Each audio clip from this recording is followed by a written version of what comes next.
right, we're back. Gridiron 360, Dave and Bill. We're talking 2020 NFL draft prospects by conference. We went through the top 5 in the ACC. We actually rattled off the top 10, 12 that we've seen out there, but we dove into the top 5. And now we're going to dive into the bottom 5 that we have on our board. We have Bryce Hall. Not bottom 5, 6 through 10. Sorry. Why don't anybody to think these are garbage? 6 through 10 in the ACC 2020 NFL draft prospects. 6 through 12, actually. We're going to Yes. Okay, so we had some mixture. Bryce Hall, cornerback, University of Virginia. Alton Robinson, defensive end, edge rusher from Syracuse. Cam Akers, running back, Florida State University. A.J. Dillon, running back, Boston College. Laurel Murchison, D-tackle, NC State.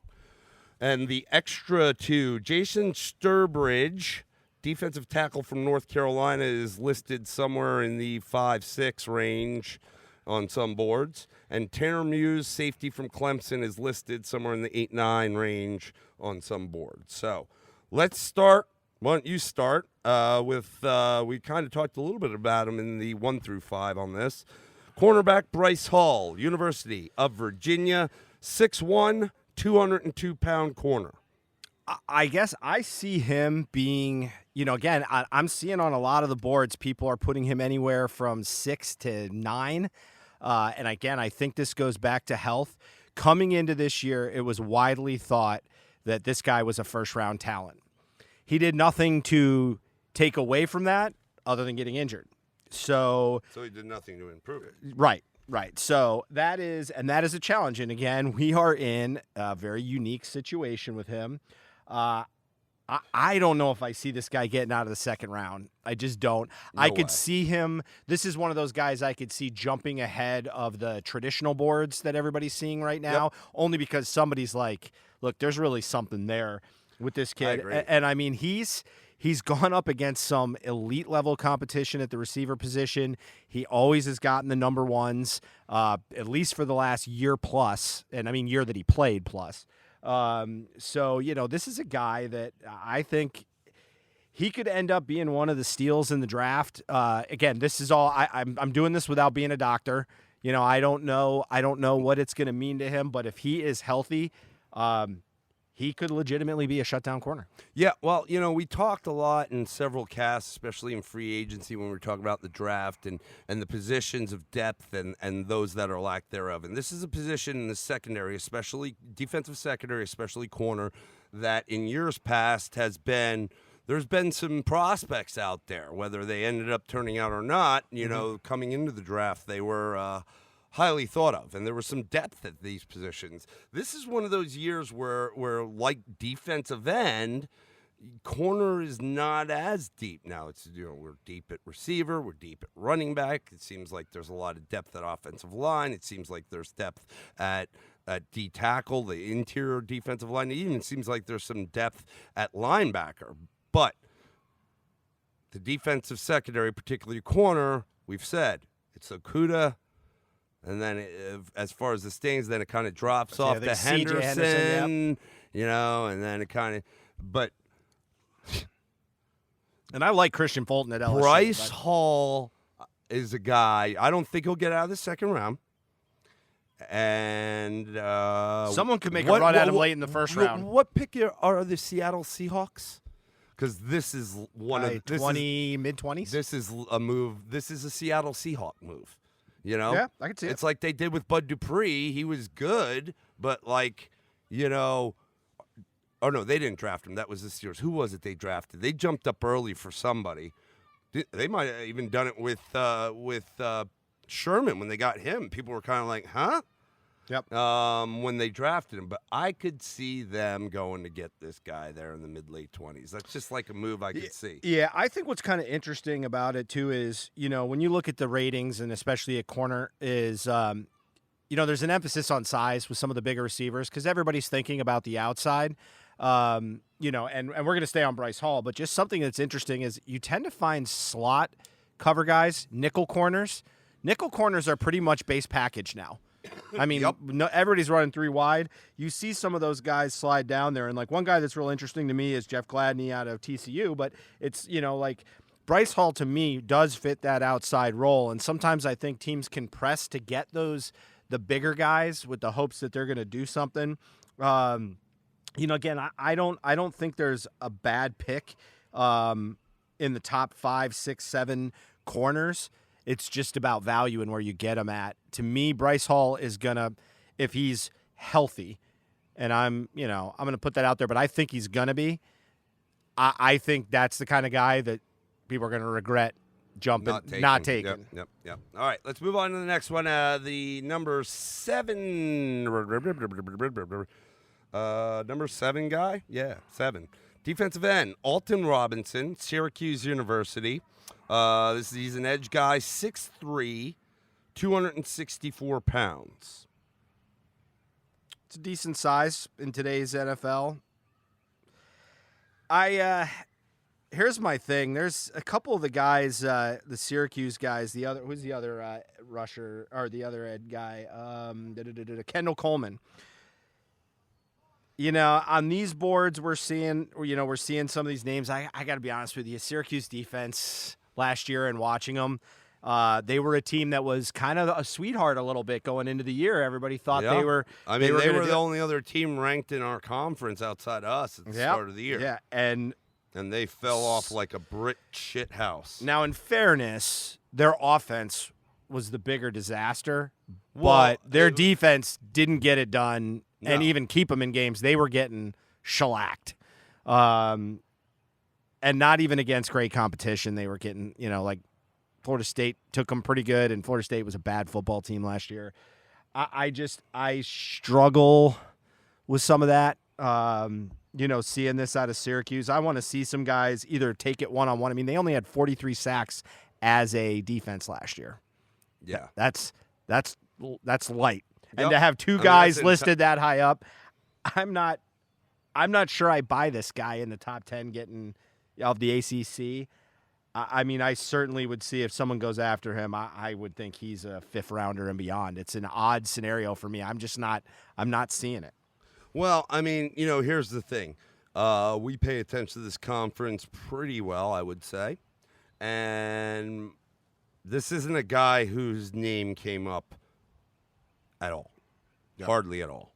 I mean, it wasn't a guy you're like, when we played Syracuse, that wasn't really one of the biggest concerns when you looked at them defensively for us. One of the bigger concerns, if you looked at Syracuse, is they have a couple linebackers on their team that are like freakishly sized, like enormous linebackers. And I'm not talking necessarily weight. I'm talking height, like these tall, like not a linebacker size by any means.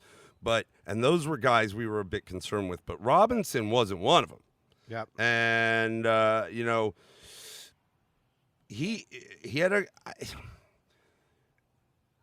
what did you say, 46 sacks as a team for the season? 43. 43, okay. Well, I mean, he had a third of those, I think. He had 12, I think. He was 3-year starter at D end, okay? He was 2-time All-ACC, including second-team honors as a junior in 2018. He won Syracuse's Tim Green Award as the most outstanding lineman in 18 and 19. According to this, he had 4 sacks.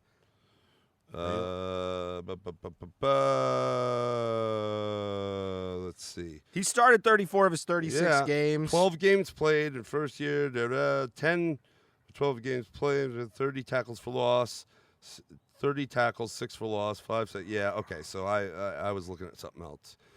He's a good player, but I agree. I mean, my point is this. You don't have to be a genius at this stuff if you're into it as deep as we are, and we follow especially our conference heavy, and it's not a guy who, when we wrote his name down, we were like, oh, man, that guy's a beast. Yeah, I mean all the guys really behind him, and even some on the outskirts, I've heard of, and this isn't one of them just because – he wasn't on the highlight reels. That says something to me. Yep. I mean, the ACC was, especially this year, was down.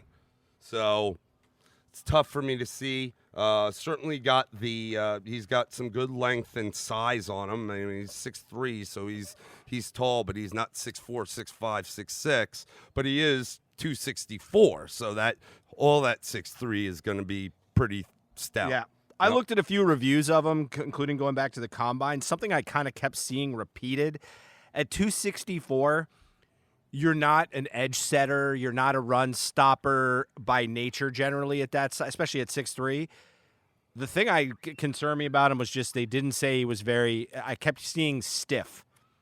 And when you're stiff at that size, that's kind of concerning to me. You go against some really good linemen and big linemen in the NFL, and if you're stiff, they're just going to push you around. Well, and you're going to get their hands. Well, on you're going to have and trouble in the run game, but also just if you're so again, that's not like I'm breaking down film on this guy, but just I saw that in 2 or 3 different segments that I looked at from combine and then some team reviews. This one's probably no. I will a bit say high on this. I do remember him a bit better last year, just because. We had a tough time with we've had, outside of this year. Clemson's had a tough time. Well, they had a much better season the year before, but they had I remember both the edge setters last year performing well. But if they didn't jump off the page their final year, I want to see. I've said it before, progression. So all right, let's move on. You go here. We've got number 7 on the list, running back from your Florida State Seminoles, Mr. Cam Akers. Oh, yeesh! Got to work on that with you. You need a little bit better a bend. That was really good. All right, Cam Akers. He moved up a little bit on draft boards more than he was probably coming out in the beginning of the year. Let's just understand something. Some interesting things in looking at with this guy, and I have watched every game this guy has played. And he had a very good freshman year, set the Florida State rookie rushing record. Then he also, after that, his second year was not very good. This was the change to Taggart. Willie Taggart is the head coach. Offense was a mess. Offensive line is one of the worst. I think they were like 129th out of like 132 teams in college football. And then his junior year, he played much better. But this is a guy that's played on some of the worst offensive lines in football and some of the most inept quarterback play. Yeah. Eberle. I'm going to tell you this. This guy came out of high school. He was one of the top 2 running backs with Najee Harris coming out of Alabama. They came into college together. This kid has every tool and did not get to show it. I'm going to tell you he's going to be a starting running back in the NFL. I don't know if I quite go Dalvin Cook, but pretty close. Okay, I'm going to jump in real quick because I want you to have more time on your guy, but see, he's 5'10", 217. Regardless, that's who I'm looking at. I said it when Dalvin came out, and then all these people jumped in front of him in terms of running backs and how they were looking at and even where they were drafted. I said that MFer is the steal of draft. You said about Bryce Hall, Akers could be, and there's usually nowadays a handful of steals. This is one of them because I don't think he's going to go high because it is a deep class. He could still go in the first round, but this kid carried a very bad team, not just on offense, not just a bad offensive line, a horrible offensive line, not just a, game manager quarterback, I'd kill for a game manager quarterback. less than average quarterback in and out, changing the coaching situation, the turmoil, the defense didn't do him anything. Anything y'all did, and the lightning or the light you might have seen come on here and there this past season with Florida State, like maybe they're getting back, it was because of him. Yeah, he is. I'm telling you, he may be one of the best, if not the best backs, and that's probably a bold statement. There are some good running backs out there, but he's slipping because of who he played with. There's some questions about whether he catches the ball. I got to be honest with you, the guy had to stay in and block because the offensive line was so bad that he couldn't get out in coverage, but he did go out and catch the ball. And for his compact as he is, he's elusive. He's Yeah, not Dalvin 5'10". Cook's beat, but And he there's is elusive. big guys in the NFL that he can just hide behind, and before you know it, he's out from behind him and gone. And he's strong. This is, I agree. This could be, I don't want to say this could be. This will be one of the steals of the draft, unless people recognize that. Last year, I saw an amazing stat that Again, this isn't a guy that just played a year and a half. played as a freshman. He played every season. He was always their starter and was seldomly hurt. Yeah, and I mean, when he came out, he was a quarterback. So there was questions about that. Was kind of his knock. Was he gonna, was this guy gonna be a real running back? Prove that he's a real running back. He is elite, and I'm just gonna say like it now. it. He is elite. We're allowed to be homers. This is our podcast, but we wouldn't shit you just because we're homers if you're listening. These are guys you need to pay attention and to. you have to give me this. I've been very truthful about what Florida State is, so I'm not telling you guys Did to climb you up not the board. hear what I said? Yeah. I am on board. I knew just what you knew when he came out with Harris. I was like, that guy's a stud. Okay. He was. And we wasted him. I'm going to say it. Florida State wasted him. There's a video when Dalvin Cook was before he went into college it was after. And it might have been his freshman year. And Dabo was around, and I forget what it was. And they're eating. Dabo walked up, and he's like, hey, what's going on? And he's like, man, I sure you would have come to. I mean, we were trying to. He's like, I'm sure you wish you would have decided to come to Clemson. Okay, don't think we weren't aiming for this guy. We always do. Florida State has a good eye for running backs, and they put out some good ones in their lifetime. Yeah, and this guy is one of them. Legitimate. What I like about him, and we're going to talk about the next guy here in just a second, but what I like about him is he is legitimate 3-down back. Yep. And I'm going to tell you, this guy we might have sucked at blocking so much, but dude. he blocks like a champ for a little really guy. Good, Yeah. really good. Yeah. Okay. I wanted to give your guy love because honestly, I agree, and I'm not you're the Florida State guy, but I think he's a stud. If we didn't have, we have Saquon, but we wouldn't waste it on that. I wouldn't want to waste it on a guy like him because he needs to be able to show his stuff. Yeah, he's going to be a guy I think might be drafted to be a second fiddle to somebody, maybe not elite, not like a Saquon, that won't be second fiddle for long. Nope. The number 9 guy on the list, another running back, Mr. A.J. Dillon, Boston College, 6 foot 247, set the rushing record while he was at BC.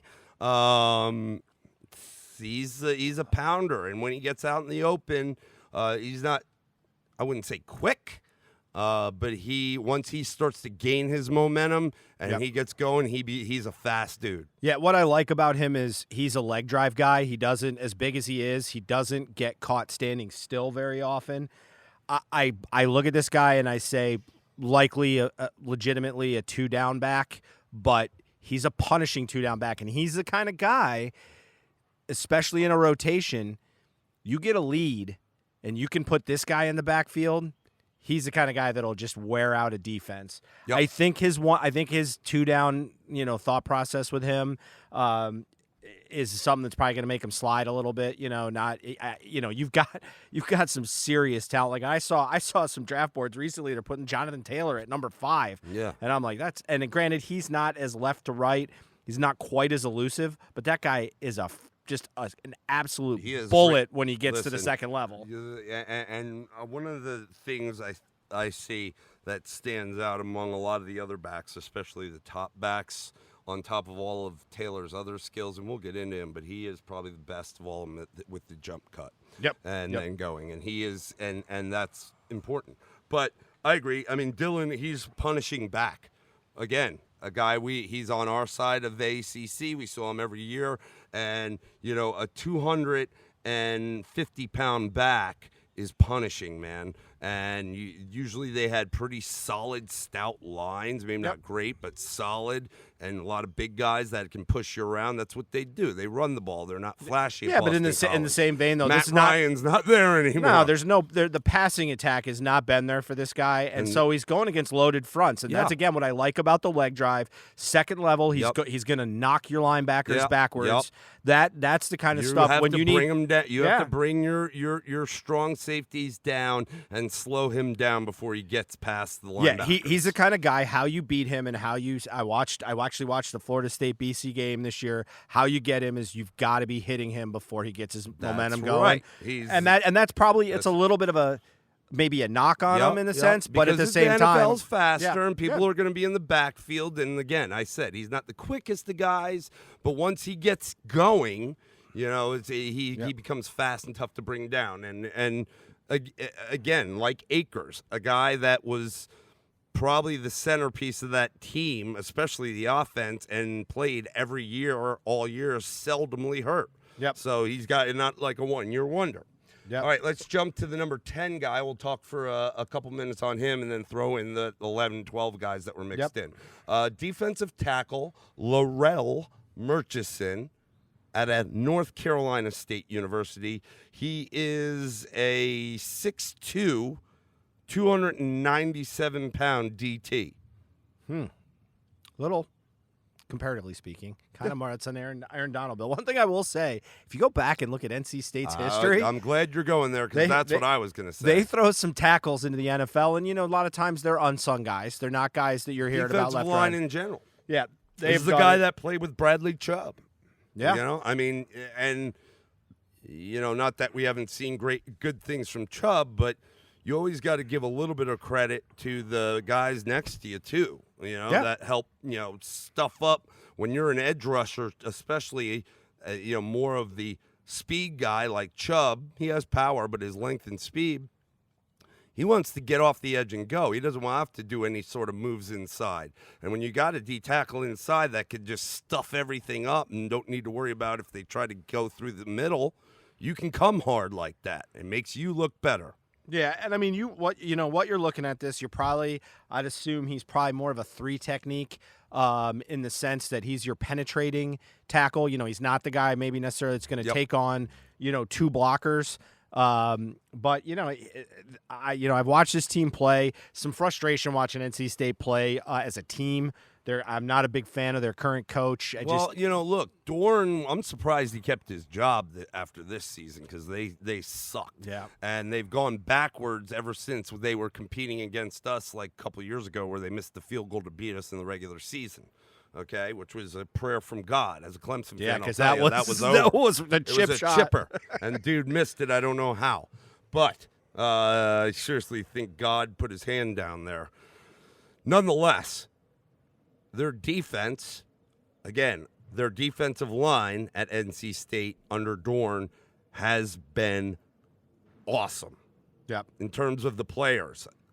All of them have been going, it's been like a factory almost for defensive linemen, D-tackle and edge into the NFL from North Carolina State. People just don't notice it because they're not doing anything, and unfortunately that's why I thought Dorn would lose his job because now they're losing, their recruiting is slipping. They're not getting those guys like your Bradley Chubbs to come in behind, and, they're not plentiful there, and so your shot at maybe knocking off the big dog, or maybe getting in there is steadily declining when you had your opportunity years prior. So yeah, I mean, this guy had 7 sacks and 12 tackles for loss last year. He's good. You can't. I mean, and this wasn't a great team. No. Like they definitely fell off after the year before. They were a little better, and he's got some length to him too, which is good for them. Even when you're a little bit undersized, that's always important.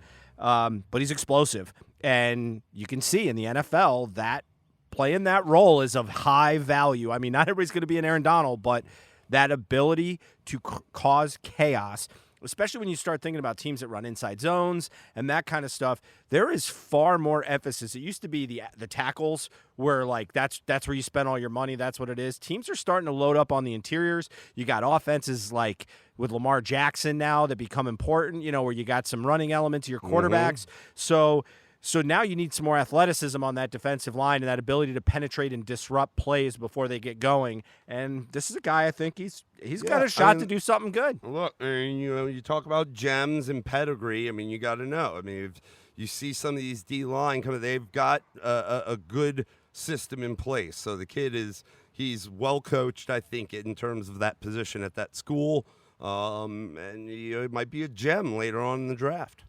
Yeah, Certainly somebody that you could come in and add depth at the in your second line of attack and rotate him in until he earns his job. And kind of reading about this, I kind of was just reading something about him. I mentioned that he would be that 3 technique, which is generally a 1-gap type pressure. I didn't realize this would make some sense too. Is they used him a lot in 2-gap schemes, which when you're doing that is very difficult, especially if you're undersized. It just doesn't make a lot of sense. Your point of attack changes, quickly throughout the play. So as a 6'2" guy, but being a load, then he's obviously a leverage player. He uses his weight and his size to his advantage and leverages himself against those big linemen. Yeah, so it'll be interesting to see. He could be a big value pick for somebody. Now the 2 others that were mixed into these at different spots, we said Jason Strobridge.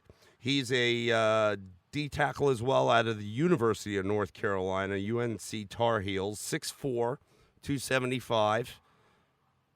Thoughts? Okay. I mean, he's a little bit bigger, the more of the typical NFL D tackle size, I would say, at 6'4", maybe 275, closer to 300, but he'll put on weight. Yeah, probably more of probably on the penetrating side. One thing I will say, and I can't speak a ton to this guy, but I will say this.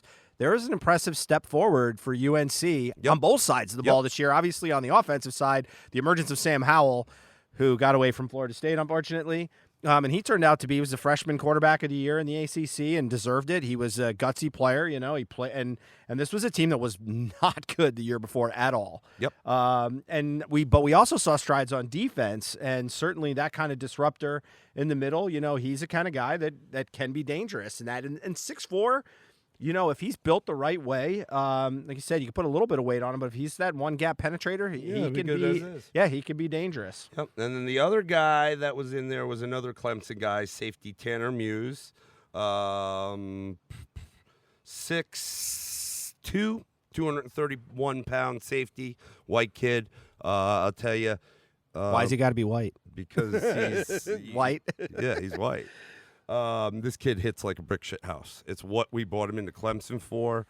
He hits very hard. He plays the run very well. Now, especially his junior year, last year, he was doing a lot more in pass coverage simply because offenses, we needed it with the people running passes out there. We move fast. They have to move fast eventually if they don't from the get-go. And sort of saw a little bit of, people would pick on him because they knew they could. Now, senior year, still has had a little bit that. He got better. I will tell you folks right now, this kid made tremendous strides from the beginning of senior year, especially to the end, in terms of his pass coverage. He still hits like a brick shit house. He's not as much he may not be the fastest guy, but he's pretty fast, dude. He's ran really fast. 4.1. 4.41. Yeah, I mean, he may not appear. That's fast. Yeah, he may not appear as fast. Maybe what I should say when he's running. Maybe it's because he's, a white kid. So he's goofy looking, but he hits hard. And again, I talk about that progression in your career in college. You definitely saw him get much better, and he's a ball hawk. He'll go up and get the ball. He's a big kid. Let me say this about this kid. Number one, coming out. I don't know where he's going to go in the draft. I do think he's going to get drafted. He's probably a mid-rounder. Third, fourth. But here's the thing. Number one, this is a kid that is going to be an absolute beast on special teams. Right off the bat. Oh, yeah. What's going to be interesting is, I always get a little iffy on the 40 times. Shuttles are usually better on quickness because there's a mobility you got to have. But a 4.41 is flying. Yeah. That's wide receiver flying. If I can find an old video from the Oklahoma drills, like his sophomore year at Clemson and like the preseason, I'll put it on our Facebook page. But it's an Oklahoma drill, and he is just laying wood. Yeah, backs. Think about it. Well, first of all, stopping them dead in their tracks when they're coming with momentum. 230 safeties are not around. There's not guys that are There's not guys in the NFL that are 230 playing safety. 220 is big in the NFL at safety. So there's not a lot of those guys. Now, this could be interesting to me, given his ability to line up and hit guys. Could this kid become A linebacker on the outside. Right. Because think about it. You got Roquan Smith went in the top 10. He That saw guy's it. 238. He saw it. It's not much He difference. saw it this past year and the year before with what we did with Isaiah. So he projects to me to potentially be a little bit of a project early on because you want to find that right spot. I love the special teams. But he's a thing, special though, teams. He'll stand out Yeah. because of that speed, and he hits hard. And here's exactly how Here's how I describe him in the NFL. He's going to be a guy that the other 31 teams don't know about, but whatever team he plays for, everyone on their team is going to know him and going to love him. Yep. Because he's going to be that kind of guy. There's something about him. And I got to tell you, I watched that guy playing more center field this year than I can remember. And dude, Tanner he was another there. guy that played Wasn't he the one that had the pick at the end of the starter for what? At least 3 years. I mean, he's not just a one-hit wonder. This kid, and he got better. You know who he is, dude. Oh, I remember. Well, I remember him as a good ball, but I mean, I just think about the size and all that. Good character kid, dude. He's tough as nails, but he's a good kid. Yeah. So, interesting guy. But I think that's an interesting one. I could see him going mid-round. Maybe if he falls a little bit, it might be in the idea that people struggle to project him, but he's a project. Like he might be a little bit of a project because the question could be at 4.41. And you go put that guy on the outside linebacker, put him in the weak side or something. Oh, that's troublesome. Troublesome. So that will wrap up. Now we've gone. That was 6 through 10, 12.